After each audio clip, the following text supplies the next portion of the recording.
Okay, mga ma'am and sir, magandang araw po sa inyong lahat. So, meron po tayong tatlong klaseng sewing machine dito na Juki brand. Okay, pare-pares lang po yan ng price mga ma'am and sir. Ayan, napakaganda po yan. So, dito po tayo magdidemo sa isang Juki natin na kulay pink. So, ituturo po natin sa inyo kung paano po tayo maglalagay sa itaas ng sinulid. So, unang-una po mga ma'am and sir, so ilalagay po natin ito. Okay? Then, ilalagay naman po natin ito. At itong sinulid natin, hawakan niyo po ng dalawang kamay. So, ayan po yung kamay ko. So, isusuksok niyo po dito mga ma'am and sir. Ayan. May lagitik po dyan na maririnig nyo. So, ayan po siya. Okay, so ulitin ko po mga ma'am and sir. Ayan. Okay, lumagitik po siya. So, ganyan lang po. Then, ididiretso po natin dito. Ayan, paakyat naman po siya. Then, may hook po doon na maliit mga ma'am and sir. So, ayan. Ayan po siya. Okay, then dire-diretso po dito. At dito naman po, ayan. Then, ipapasok natin sa butas ng karayom, ha. Huwag niyo po kalimutan ipasok sa butas ng karayom. Then, yung sa ilalim naman po mga mami sir, iangat lang natin yan. Tapos, ipapakita po natin sa inyo. Yung bobbing po nito is metal. So, ito po siya. Ayan. Yung paglalagay naman po nito, ganito lang po siya. Ayan. Okay. Then, ipapasok natin dito sa loob. At tutunog po siya, mga mami sir. Ayan.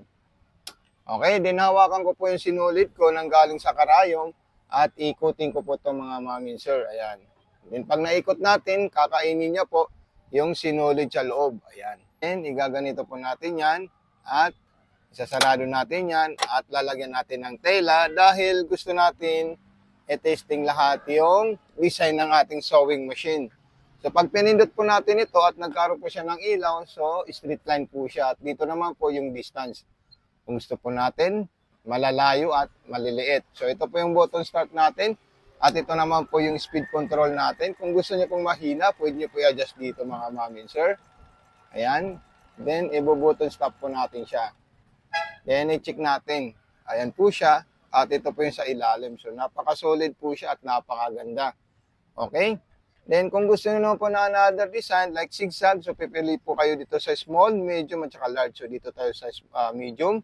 Then, pwede natin i-adjust ng 11 para masinsin po mga mami, sir. Ayan, okay? Then, pwede nyo po i-adjust yung bilis ng takbo ng ating sewing machine. Then, ayan po siya. Then, kung gusto niyo po malalaking zigzag, so pindutin niyo po ito. Ayan. Okay? So, ayan po siya mga mami, sir. So, malalaking zigzag po yan. Ibig sabihin po niyan, yung zigzag natin, lumaki po siya mga mami, sir. Ayan.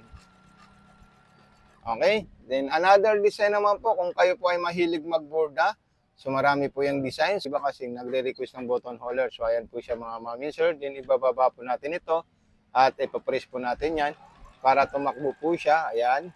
Naka-pressing po yan. Then, ilalak natin siya pa atras. So, ayan. Okay. Then, lock natin siya ulit para umatras naman po siya. Alalayan nyo lang po siya mga mami, sir. Okay. Then, i-atras natin siya ulit. So, ayan. So, ayan.